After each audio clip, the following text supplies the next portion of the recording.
Hello friends, मागील लेक्चरला आपण pair of straight लाईनचे जनरल सेकंड डिग्री इक्वेशन बघितलेले आहे, बरोबर ना. आणि त्याच्यानंतर कंडिशन्स पण बघितलेले आहेत. Angle between that two lines who joint equation is second degree equation आहे, त्या कंडिशन्स पण आपण बघितलेले आहेत, बरोबर ना.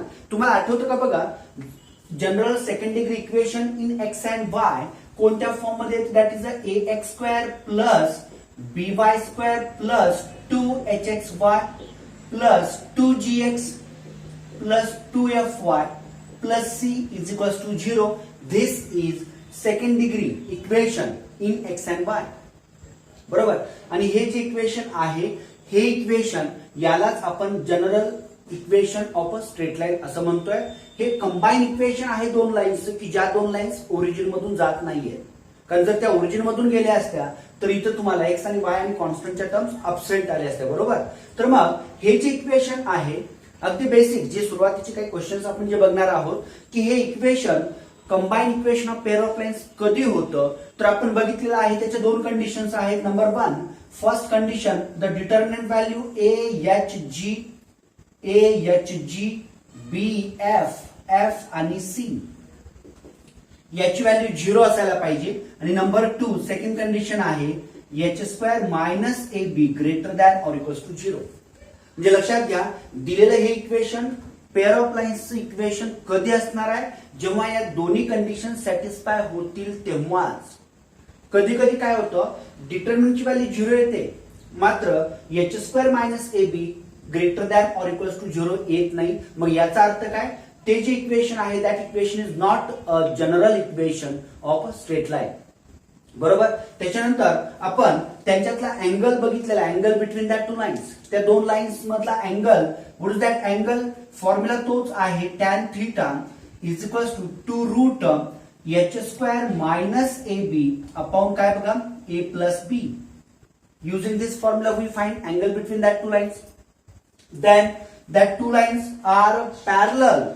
त्या दोन लाईन्स एकमेकांना पॅरलल किंवा कोइन्सिडेंट असतात. कधी बघा, पॅरलल और कोइन्सिडेंट, पॅरलल और coincident if what H square minus A B is equals to 0 किंवा H square is equals to A B. आणि नेक्स्ट परपेंडिक्युलर, कधी बघा, A plus B is equals to 0. म्हणजे coefficient of X square plus coefficient of Y square यांची sum काय यायला पाहिजे? 0 यायला पाहिजे, बरोबर. तर मग या ज्या कंडिशन्स आहेत, या कंडिशन्स आपण होमोजिनियस इक्वेशन त्यामध्ये पण बघितलेलं आहे. म्हणजे X square plus 2hxy plus बी वाय स्क्वेअर बरोबर 0, की ज्या दोन लाईन्सचं ते कंबाईन इक्वेशन आहे, ज्या दोन लाईन्स ओरिजिन मधून पास होत आहेत, बरोबर ना. तर तिथेही आपण सेम कंडिशन्स बघितलेल्या आहेत, फक्त इथं तुम्हाला या दोन कंडिशन्स एक्स्ट्राचे आहेत, बरोबर. तर बघा, मग इथं जे एक्झाम्पल्स दिलेले आहेत, ती एक्झाम्पल्स आपल्याला याच कंडिशन्स, पहिले जे कंडिशन आहेत दोन कंडिशन्स, त्याचा यूज करून एक्झाम्पल सॉल्व्ह करायचे. आता जेव्हा तुम्ही ही एक्झाम्पल सॉल्व्ह करताय ना, तेव्हा सगळ्यात महत्वाचं काय आहे, की तुम्हाला डिटर्मिनंटची व्हॅल्यू फाइंड आउट करता आली पाहिजे. म्हणजे जो 3/3 चा डिटर्मिनंट आहे, म्हणजे आपण काय करतोय, फर्स्ट इलेमेंट कॉलम आणि रो ड्रॉप केला, main diagonal minus sub diagonal, minus H column row drop केला, main diagonal sub diagonal, plus third element column आणि रो ड्रॉप केला, main diagonal minus sub diagonal. या पद्धतीने आपण त्या 3/3 च्या डिटर्मिनंटची व्हॅल्यू फाइंड आउट करतोय. तर लक्षात घ्या, याचाच यूज करून आपण ही एक्झाम्पल सॉल्व्ह करूया. पहिलं जे एक्झाम्पल आहे ते फर्स्ट एक्झाम्पल काय बघा, show that the equations X square plus 2xy plus 2y square plus 2x plus 2y plus 1 is equals to 0 does not represent pair of lines. हे equation pair of lines represent करत नाही, हे आता आपल्याला या ठिकाणी प्रूव्ह करायचं आहे, बरोबर ना. तर काय करूया बघा, मग नंबर 1 सोल्युशन मी इथं लिहितोय. गिव्हन इक्वेशन ऑफ लाईन, लाईनचं दिलेलं इक्वेशन काय बघा, मी इक्वेशन पूर्ण इथं लिहितोय. X square plus 2xy plus 2y square plus किती बघा, 2x plus 2y plus 1 is equals to 0.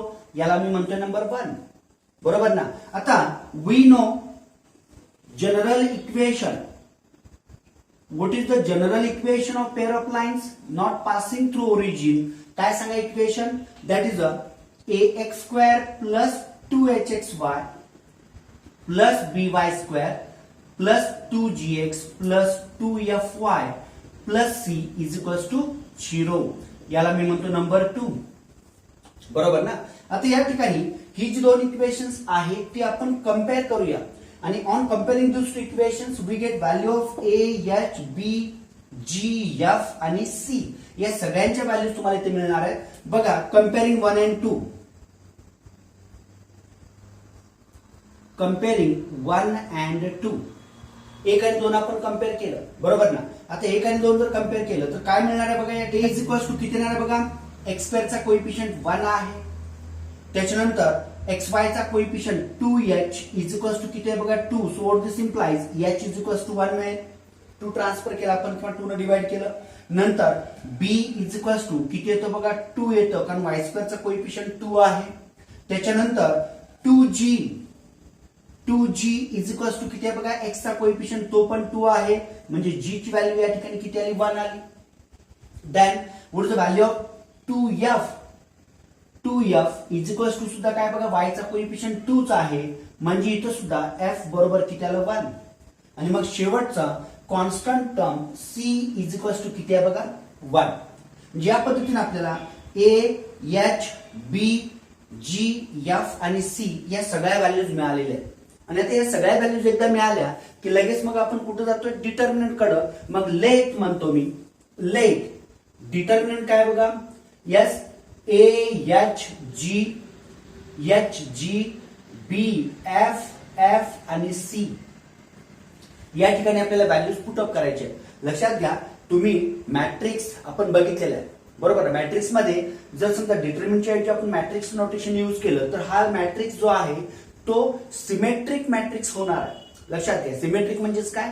ज्या मॅट्रिक्सचा ट्रान्सपोज केल्यानंतर जर आपल्याला तोच मॅट्रिक्स मिळत असेल तर आपण त्या मॅट्रिक्सला काय म्हणतोय सिमेट्रिक मॅट्रिक्स असं म्हणतोय. Means a transpose is equals to a then the matrix is said to be symmetric matrix. म्हणजे हा पण सिमेट्रिक मॅट्रिक्सच्याच फॉर्म मध्ये आहे. फक्त इथं डिटर्मिनंट लक्षात घ्या. तर आता याच्या व्हॅल्यूज आपण पुट करूया. बघा इथं ए किती आहे. What is the value of A that is a 1. h ची व्हॅल्यू आहे 1. b ची a h नंतर g ची व्हॅल्यू ती पण 1च आहे. बरोबर. नंतर बघा पुढं h b f h 1 आहे b 2 आहे f ची व्हॅल्यू पुन्हा 1 आहे. आणि त्याच्यानंतर नेक्स्ट आपण जर बघितलं g किती आहे बघा g ची व्हॅल्यू 1. नंतर g f ची व्हॅल्यू आहे 1 आणि c ची व्हॅल्यू किती आहे बघा 1. बरोबर. हा डिटर्मिनंट तुमच्या समोर आहे. बरोबर ना. आता डिटर्मिनंट बघितल्यानंतर तुमच्या लगेच लक्षात येतं कारण आपण डिटर्मिनंट 11th मध्ये प्रॉपर्टीज ऑफ डिटर्मिनंट बघितलेले आहे. ज्यामध्ये एक प्रॉपर्टी आपण अशी बघितली होती जर दिलेल्या डिटर्मिनंट मध्ये कोणतेही 2 रो किंवा 2 कॉलम जर आयडेंटिकल असतील तर त्या डिटर्मिनंटची व्हॅल्यू काय येते 0 येते. If the given determinant have either 2 rows or 2 columns identical, then the value of the determinant is 0. बरोबर. मग इथं जर आपण बघितलं बघा फर्स्ट कॉलम जो आहे 1 1 1 आणि त्यानंतर थर्ड कॉलम काय आहे 1 1 1. म्हणजे हे दोन्ही कॉलम इथं कसे आहेत आयडेंटिकल आहेत. मग हे 2 कॉलम जर आयडेंटिकल असतील तर याची व्हॅल्यू काय येणार आहे 0 येणार आहे. बघा याची व्हॅल्यू काय 0. आता हे जर काही जणांना प्रॉपर्टी नाही लक्षात आली असेल आपण त्याची व्हॅल्यू पण फाइंड आउट करूया. बघा याची व्हॅल्यू काय येणार आहे बघा 1. मी फर्स्ट कॉलम आणि रो ड्रॉप केला. मग कॉलम आणि रो ड्रॉप केल्यानंतर या मेन डायगोनलचा प्रोडक्ट मायनस सब डायगोनलचा प्रोडक्ट 2 into 1 2 येतं मायनस किती 1. नंतर पुढं मायनस सेकंड इलेमेंट मी इथं घेतला.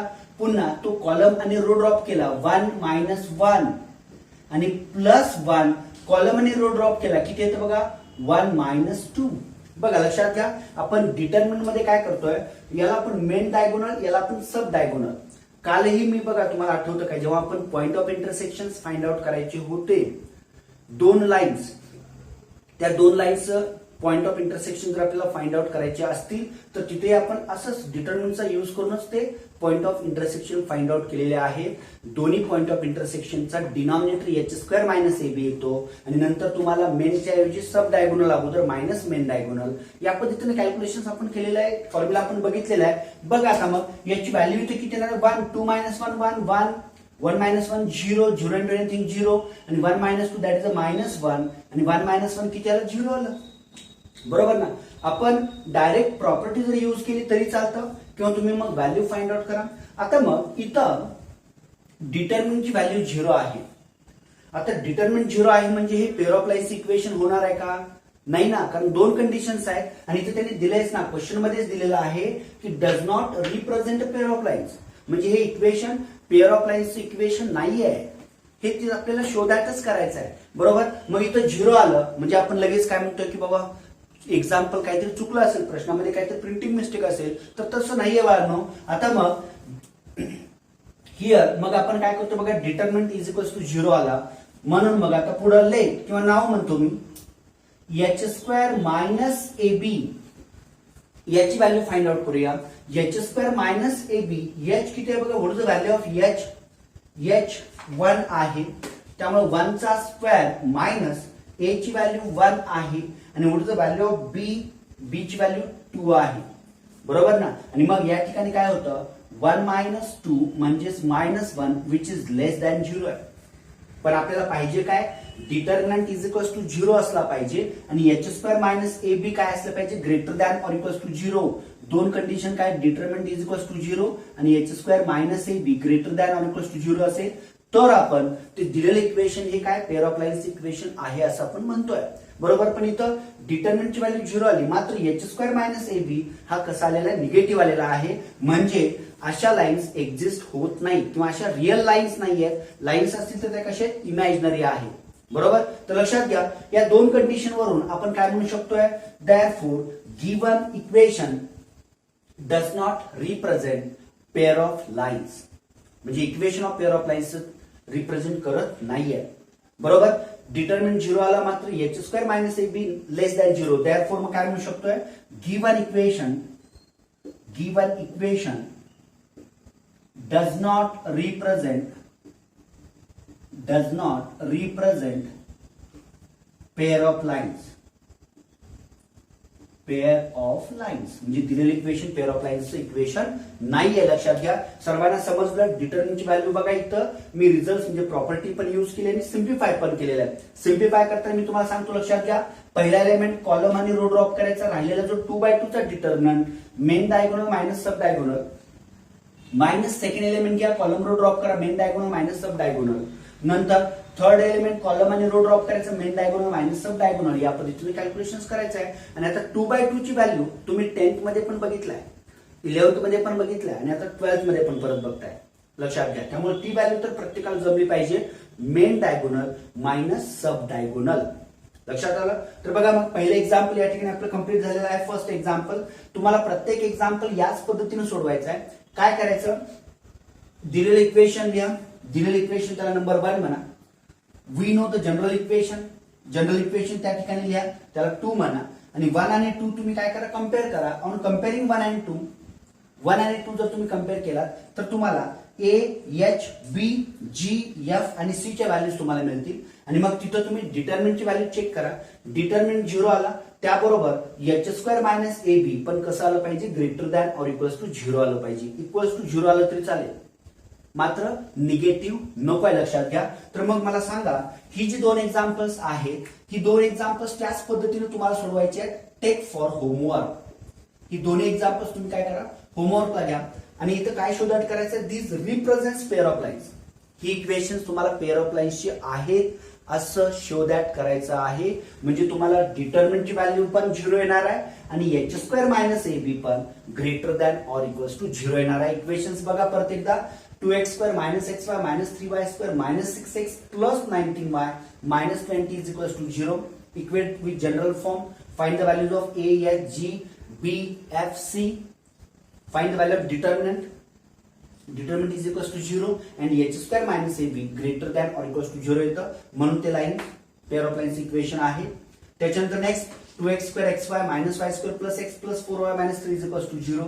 Compare with the general form. आणि याच पद्धतीने सॉल्व्ह करा. तर सोडवा तुम्ही ते एक्झाम्पल्स, दोन्ही एक्झाम्पल्स होमवर्कला. आता आपण त्याच्या पुढच्या क्वेश्चन कडे जाऊया, ज्यामध्ये लक्षात घ्या तुम्हाला ते पेअर ऑफ लाईन्स इक्वेशन आहे हे तर शो दॅट करायचंच आहे, पण त्याबरोबर तुम्हाला त्या दोन लाईन मधला अँगल पण फाइंड आउट करायचा आहे. आता बघा पुढच्या क्वेश्चन कडे आपण जाऊया. काय next question, show that the equation x square minus 6xy plus 5y square plus 10x minus 14y plus 9 is equals to 0 represents pair of lines and find acute angle between them. दिलेलं इक्वेशन pair of lines equation आहे हे तुम्हाला show that करायचं आहे, आणि त्याबरोबर त्या लाईन्स मधलं, त्या दोन लाईन्स जे कंबाईन इक्वेशन इथं दिलेलं आहे, ज्या दोन लाईन्सचं, त्या दोन लाईन मधला तुम्हाला अँगल पण फाइंड आउट करायचा. खूप सोपं एक्झाम्पल आहे हे. एक्झाम्पल बघा मी व्यवस्थित पूर्ण इथं सोडून देतोय. इथं डिटर्मिनंटची व्हॅल्यू पण मी तुम्हाला फाइंड आउट करतोय, आणि त्याबरोबर अँगल पण इथं फाइंड आउट करूया. तर बघा दिलेलं equation, given equation, what is the given equation? Yes, x square minus 6xy plus 5y square plus 10x minus 14y plus 9 is equals to 0. याला मी नंबर 1 म्हणतोय, बरोबर. What is the general equation? We know general equation. Now what is that general equation? General equation काय बघा, yes, ax square plus 2hxy plus by square plus 2gx plus 2fy plus c is equals to 0. याला मी 2 म्हणतोय, बरोबर. तर मग 1 आणि 2 compare करूया. On कंपेअरिंग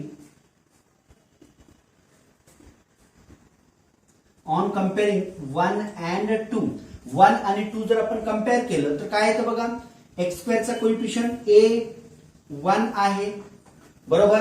त्याच्यानंतर एक्स वाय चा coefficient twice h is equals to किती आहे, -6. त्यामुळं h बरोबर किती येतं बघा, -6 डिवाइड बाय 2 दॅट इज -3.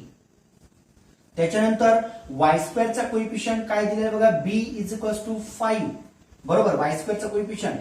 त्याच्यानंतर x चा coefficient 2g is equals to काय, x चा कोइफिशियंट 10 आहे. So this implies g is equals to 10/2 means 5.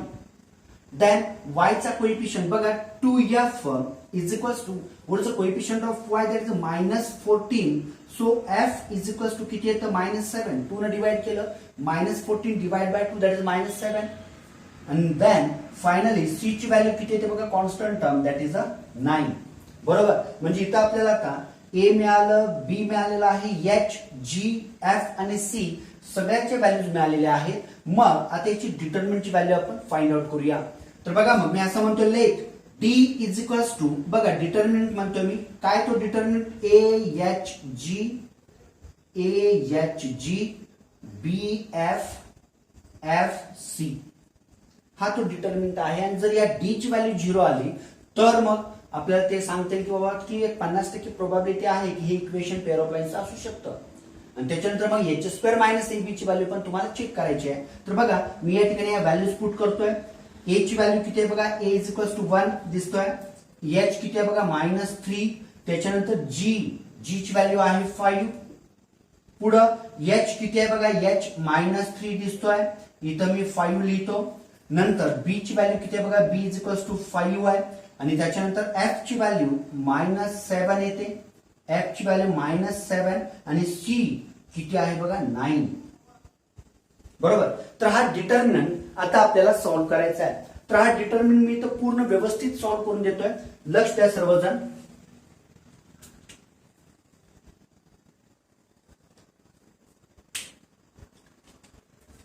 बघा आता डिटर्मिनंटची व्हॅल्यू घेताना इथं मी आपण जो पहिले एक्झाम्पल बघितलं त्याच्यामध्ये रो कॉलम वगैरे आपण काहीतरी सेम वगैरे तसं इथं काही दिसत नाहीये, लक्षात घ्या.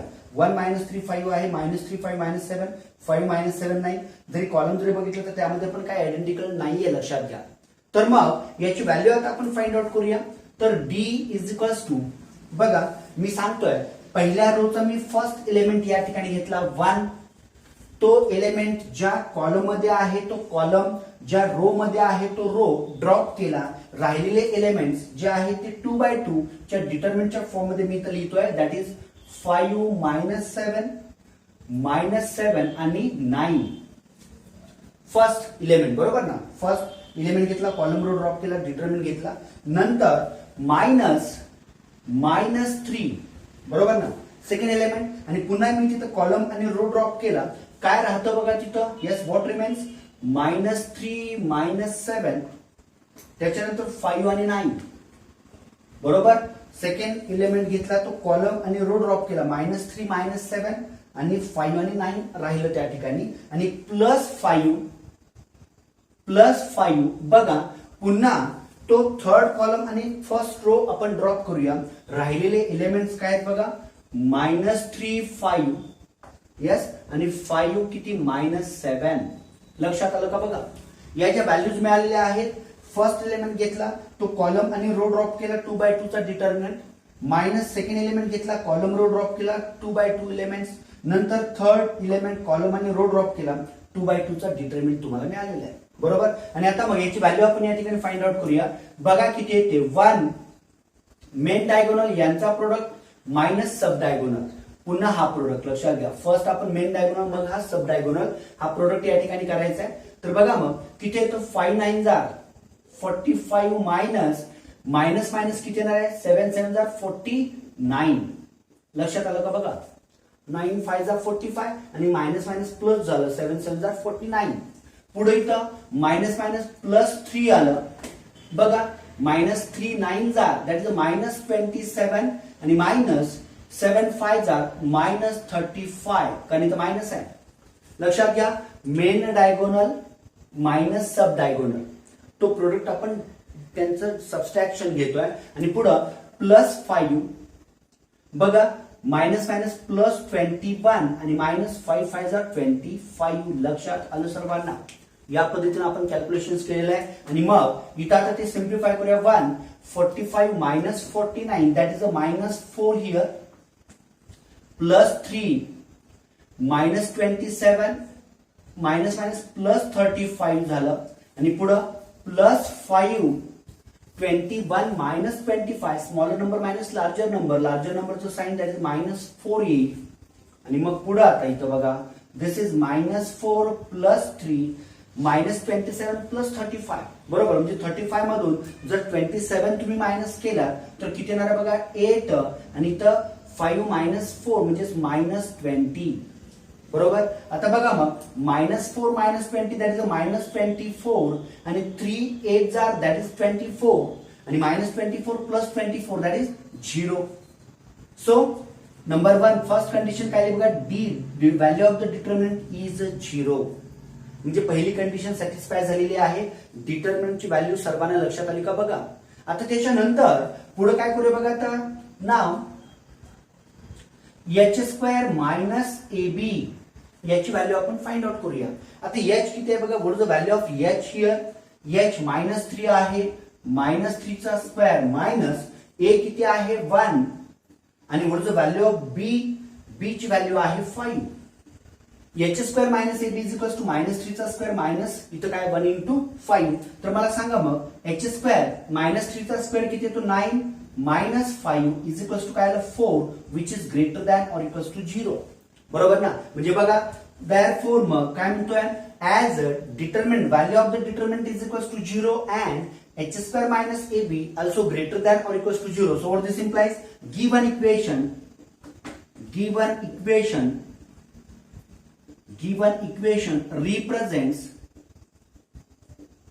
represents yes pair of lines. दिलेलं इक्वेशन काय, pair of lines equation represent करतं. आणि आता मग याच्या पुढचा जो कॅल्क्युलेशन आहे काय करायचं बघा, फाइंड ऍक्यूट अँगल बिटवीन देम. त्या दोन लाईन मधलं आपल्याला काय करायचं आहे, अँगल फाइंड आउट करायचा आहे. तर बघा मग वी नो, आपल्याला माहित आहे angle between that two line, same formula आहे जसं आपण होमोजिनियस मध्ये बघितलं, तोच फॉर्म्युला इथं तुम्हाला बघायला यूज करायचा आहे. काय तर बघा, what that formula, 2√h² - ab divide by किती, a + b. tan θ is equals to किती, तर बघा 2√h² - ab divide by a + b. आणि या ठिकाणी आता व्हॅल्यूज पुट अप करूया. किती येतं बघा मग, 2√h² - ab ची व्हॅल्यू तुमच्या समोरच आहे, that is 4 divide by a किती आहे, what is the value of a a is equals to 1 आहे आणि प्लस पुढचं value of b that is a 5. लक्षात आलं का बघा, व्हॅल्यूज त्या ठिकाणी पुट केल्या आणि मग मला सांगा tan theta is equals to किती येणार आहे बघा. येस, मॉड्युलस मध्ये 2 स्क्वेअर रूट ऑफ 4 किती येतं 2 येतं आणि डिवाइड बाय 1 प्लस 5 6 म्हणजे इथं 2 1 r 2 3 r. So what this implies tan theta is equals to किती येणार आहे बघा. Tan theta is equals to 2/3 and therefore मग थिटा इज इक्वल्स टू किती येतं tan inverse 2/3 and that is the angle between that two lines. तर या पद्धतीनं तुम्हाला एक्झाम्पल सॉल्व्ह करता आली पाहिजे. म्हणजे तुम्हाला दिलेले equation pair of lines equation represent करतं किंवा नाही ते तुम्ही आपण इथं फाइंड आउट केलेलं आहे. A h b f g c च्या व्हॅल्यूज इथं फाइंड आउट केल्या, त्या व्हॅल्यूज डिटर्मिनंट मध्ये ठेवल्या. जर त्या डिटर्मिनंटची व्हॅल्यू 0 येत असेल आणि त्याबरोबर एच स्क्वेअर मायनस ए बी जर पॉझिटिव्ह येत असेल तर ते pair of lines equation represent करतं आणि मग त्याचाच यूज करून मग ए बी एच च्या व्हॅल्यूज तुम्हाला या ठिकाणी पुट करायचे आहेत आणि angle between that two lines तुम्हाला फाइंड आउट करायचं आहे. तर लक्षात घ्या, कधी कधी तुम्हाला क्वेश्चन्स कसे दिले जातात की या ज्या इक्वेशन मध्ये तुम्हाला पी क्यू एखाद्या अननोन्स तिथे दिलेले असतात आणि असा क्वेश्चन असतो की if the given equation represents equation of pair of lines then find the values of P and Q. आणि मग तुम्हाला आणखी कंडिशन देतात that two lines are coincident किंवा that two lines are perpendicular. याची जे एक्झाम्पल्स आहेत ती एक्झाम्पल्स आपण पुढच्या लेक्चरला बघूया. तर ही एक्झाम्पल सर्वांना लक्षात आलेत का बघा. तुम्हाला दिलेलं इक्वेशन जे आहे ते पेअर ऑफ लाईन्स आहे किंवा नाही, determinant H square minus AB च्या किमतीवरून ठरवायचं आहे.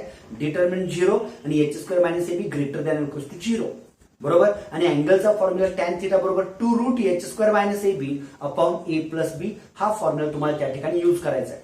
तर बघा एक्झाम्पल्स सर्वांना लक्षात आले असतील. नेक्स्ट लेक्चरला आपण याच्या पुढचे एक्झाम्पल्स बघूया.